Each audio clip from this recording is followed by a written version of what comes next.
सामने से खींच लो।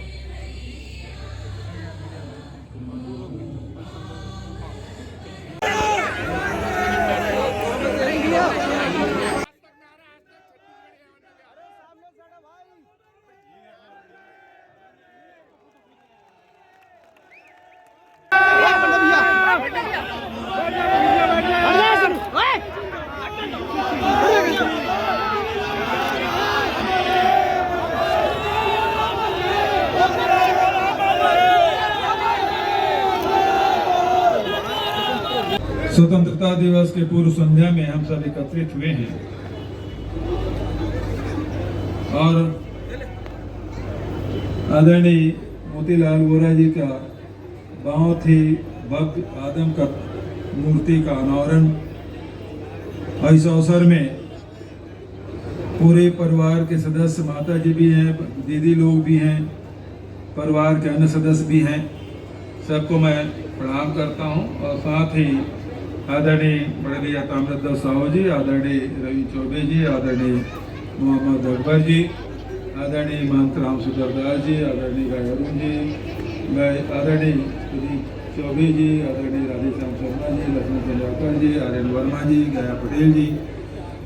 अब वोरा जी साथियों के नाम लो तो एक शुरू करो तो पूरा लाइन आ जाता है, क्योंकि रोज पेपर में ही देखते थे। वोरा जी के रेलवे स्टेशन छोड़ने ये लोग गए तो वो नाम पूरा याद है। तो वो सब साथी लोग हैं यहाँ, बहुत सारे बद्रुद्दीन कुरैशी जी, तुलसी साहू जी, आदरणीय धनेश पटला जी, हमारे महापौर और लाइन से सभी महापौर यहाँ उपस्थित हैं, दुर्ग के, भिलाई के, रिसाली के, चरौदा के सभी महापौरगण उपस्थित, सभी पार्षदगण, सभी अतिथिगण जो वोरा जी से जुड़े हुए सब साथी और दुर्ग के बहुत ही सम्मानित नागरिक भाइयों, बहनों, साथियों, प्यारे बच्चों और पत्रकार मित्रों। वोरा जी ऐसे शख्स थे जिसकी तुलना किसी से नहीं की जा सकती। वो अकेले थे। उनके काम करने के तौर तरीके, उनकी अपनी विशिष्ट शैली जो अन्य लोगों से वो अलग पहचान दिलाती रही है। आज के समय हम लोग देखते हैं कि दिन भर दौरा किए, देर रात तक के पहुंचे और सुबह फिर कार्यकर्ता घर में, ऑफिस में इंतजार कर रहे हैं। लेकिन वोरा जी यदि 4 बजे भी आए तो 8 बजे दरवाजा खोल के देखते थे, झांक के देखते थे कि कार्यकर्ता आग बैठा तो नहीं है, कोई नागरिक आग बैठा तो नहीं है मुझसे कोई काम लेके। वो पीढ़ी और थी, चाहे बहादुर दाऊ की बात करें, प्यारेलाल बेचंदन की बात करें, वो सब लोग सुबह से तैयार रहते थे। कई बार हम लोग को डांट पड़ती थी कि कैसे विधायक को देर रात तक के, देर सुबह तक के अभी तैयार नहीं हो, कार्यकर्ता घर में बैठे होंगे, इंतजार कर रहे होंगे, अच्छी बात नहीं। वोरा जी कभी किसी को निराश नहीं करते थे, कभी किसी को कटु वचन नहीं करते थे, ऊंची आवाज में बात नहीं करते थे।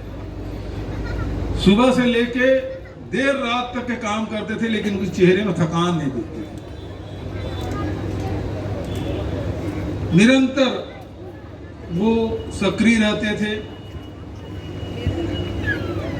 चाहे उसको विधायक के रूप में आप सबने देखा है, निगम के उपाध्यक्ष के रूप में देखा है, मंत्री के रूप में, राज्य मंत्री के रूप में देखा, मुख्यमंत्री के रूप में देखा, केंद्रीय स्वास्थ्य मंत्री के रूप में देखा, उत्तर प्रदेश में जैसे बड़े राज्य के राज्यपाल के रूप में आपने देखा, और अंत में सर्वाधिक समय तक के ट्रेजरार की भूमिका कांग्रेस के कोषाध्यक्ष के रूप में हम सब ने उसका स्नेह प्राप्त किया है। 24 अकबर रोड चल दीजिए, कोई ऑफिस में रहे न रहे, कोई पदाधिकारी मिले न मिले, वोरा जी ऑफिस खुलने के साथ पहुंचते थे और ऑफिस बंद करके वो बंगले लौटते थे। उस बीच में चाहे उत्तर का कोई जाए, दक्षिण का कोई जाए, पूरब का जाए, पश्चिम का कोई जाए, सब वोरा जी का ऑफिस पहुंचता और जिनसे जितना मदद हो सके वो निरंतर करते थे। लेकिन सबसे बड़ी जो उसकी खासियत थी वो उसकी स्मरण शक्ति। 10 साल 20 साल पहले यदि कोई बात उन्होंने कही है या किसी की बात हो तो शब्द दोहरा देते थे, इतनी स्मरण शक्ति।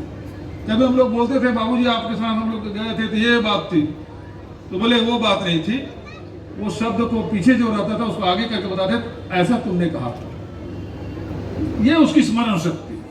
तो अद्भुत स्मरण शक्ति के धनी व्यक्ति, और सबको नाम से पुकारना, सबको पहचानना, और फिर उसके यहाँ चल लो, घर में चल लो तो भाई हमेशा मिठाई तैयार करके रखती थी, तुम सब लोग मिठाई खाते थे। 90 साल की उम्र में भी मिठाई खाना नहीं छोड़े हम लोग, तो 55-60 साल में हम लोग शुगर के परहेज करने लगे हैं। वो एक एक पाव मिठाई खा जाते थे। और दूसरा फिर पान उनका 120 वाला पान खूब शौक से खाते भी थे, खिलाते भी थे। एक बार महान जी के बंगले में हम लोग, नहीं ये इसके यहाँ महेंद्र कर्म जी नेता प्रत्यक्ष थे, और हम लोग सब भोज में आमंत्रित किए थे। और बोरा जी मुझे पान दिया और मैं खाने लगा तो चरणदास महान जी बोले, बेवकूफ, वरिष्ठ नेता से पान ले रहे हो? मतलब वो दे रहे हैं, मैं खा रहा हूँ, मैं पहली बार थोड़ी है। तो इसका मतलब यह है कि बड़ों के सामने पान नहीं खाना, ये तो चरण भी ठीक कहा, लेकिन बोरा जी इस उम्र के अंतर को मानते कहाँ थे। और हमेशा वो पान भी खिलाते थे, चाय भी पिलाते थे। और जब मैंने पान खाना छोड़ दिया तो उनको हमेशा याद आता था, भूखे से पान छोड़ दिया, वो होम्योपैथी दवाई ले रहे हैं तो इनको चाय पिलाओ। तो इस प्रकार से वो हर छोटी बड़ी बातें, सबका ध्यान रखना, और एक से एक संस्मरण उनके, चाहे मध्य प्रदेश के हों, चाहे दिल्ली के हों, चाहे वो उत्तर प्रदेश के हों, अनेक लोग उनसे मिलने आते थे, क्योंकि इतने लंबे समय तक के पद में रहने वाले व्यक्ति शायद कोई दूसरा हो। जो पार्षद से उन्होंने शुरू की और राष्ट्रीय कोषाध्यक्ष के रूप में जो समाप्त की, मैं समझता हूँ इतना लंबे समय तक के लगातार विभिन्न पदों में रहने वाले व्यक्ति शायद ही हिंदुस्तान में कोई दूसरा मिले, होंगे तो बिरले ही होंगे, इक्का दुक्का होंगे, लेकिन निरंतर वो काम करते रहे, सक्रिय रहे। और ये मेरा सौभाग्य है, मैं यही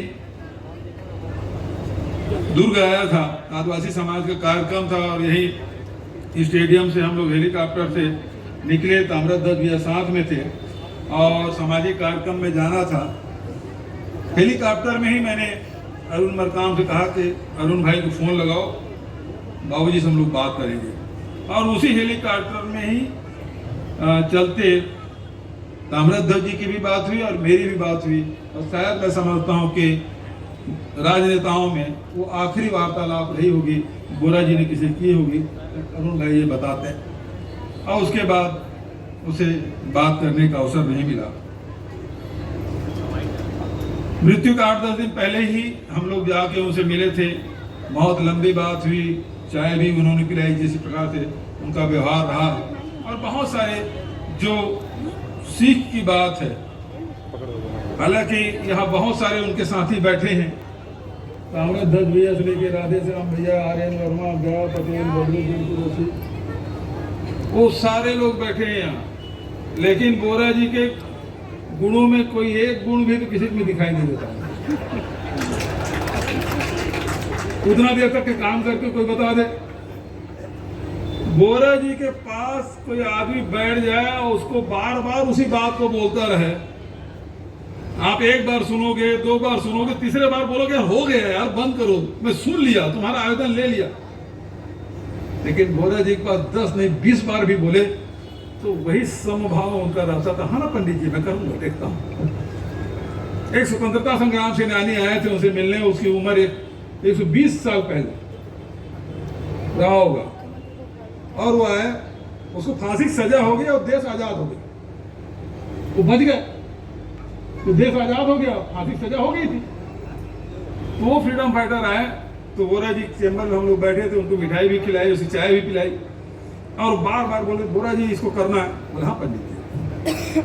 उसके बाद पता नहीं कितने लोग मिलने आ गए और मैं बैठा ही था, तो हर बार हर 2 मिनट बाद फिर वो बात बोलते थे, बोरा जी चिट्ठी लिख रहे हैं, बोरा जी फोन में बात कर रहे हैं, फिर वो कहते थे। लेकिन मैं बोला गजब क्या आदमी है यार। जब वो चले गए, क्या हो गया भूपेश, वो कम से 50 बार बोला होगा आपको। अब हम जैसे लोग होते तभी तक के उसको लड़ झगड़ डालते, लेकिन आप तो बिल्कुल बोले आप जानते नहीं उसको कौन है। बोले कौन है? ये फ्रीडम फाइटर है, जिसको फांसी की सजा हो गई थी, अंग्रेज का शासन खत्म हो गया, बच गया, नहीं तो ये तो शहीद हो जाते।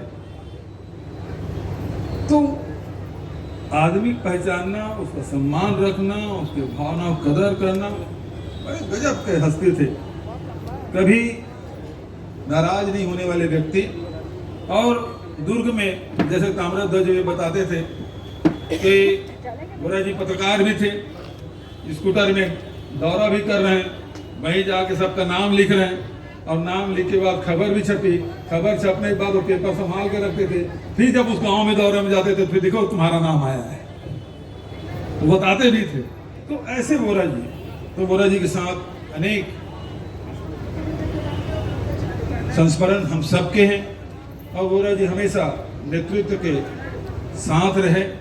सबसे ट्रस्टेड व्यक्ति, चाहे वो अर्जुन सिंह जी हो, चाहे राजीव जी हो, चाहे सोनिया जी रहे हो, वो सब के ट्रस्टेड रहे।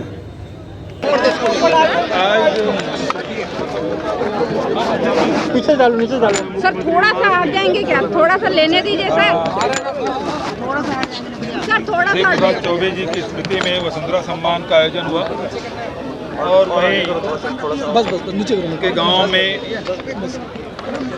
चौबे जी के माता जी की मूर्ति का अनावरण, हमारी देवी चौबे का, और कॉलेज का उद्घाटन, और उसके बाद शहीद वीर नारायण सिंह जी की मूर्ति का लोकार्पण, और अभी बहुत ही भव्य आदम का प्रतिमा मोतीलाल वोरा जी, जो यहाँ 5 बार के विधायक रहे, सांसद रहे, राज्यसभा सदस्य रहे, प्रदेश अध्यक्ष रहे, 2 बार मुख्यमंत्री रहे, छत्तीसगढ़ के प्रदेश अध्यक्ष रहे, मध्य प्रदेश के भी रहे, केंद्रीय मंत्री, राज्यपाल और राष्ट्रीय कोषाध्यक्ष के रूप में जो सेवाएं दी है, उसे कभी भुलाया नहीं जा सकता।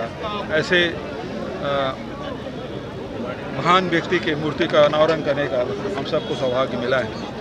जहाँ तक अरुण साहू जी की बात है, तो अरुण साहू जी पहले जब एक उंगली सामने करते थे, 3 उंगली अपने तरफ होती, और 5 साल पहले जो डॉक्टर रमन सिंह ने कहा ना, 1 साल कमीशन खोरी बंद कर दो, अपने कार्यकर्ताओं 30 साल राज करेंगे। तो अरुण साहू जी पहले अपने तरफ देख ले, अपने कार्यकर्ता जो कमीशन खोर लोग हैं, जो इस छत्तीसगढ़ को खोखला कर दिए थे, लोगों को राशन के लिए तरसा रहे थे, शौचालय की जो पैसा खा गए, उन सब के पहले बुलडोजर चलाएंगे कि उसको अपने पार्टी से निकाला करेंगे, वो तय कर ले। बुलडोजर चलाने का भी तो उसको कोई अधिकार नहीं है, लेकिन जो यदि योगी जी के रास्ते में चलना चाहते हैं, इसका मतलब ये है कि मोदी का प्रभाव अब घटते जा रहा है। इसीलिए बार बार अरुण साहब बुलडोजर की बात कर रहे हैं, जो योगी का रास्ता।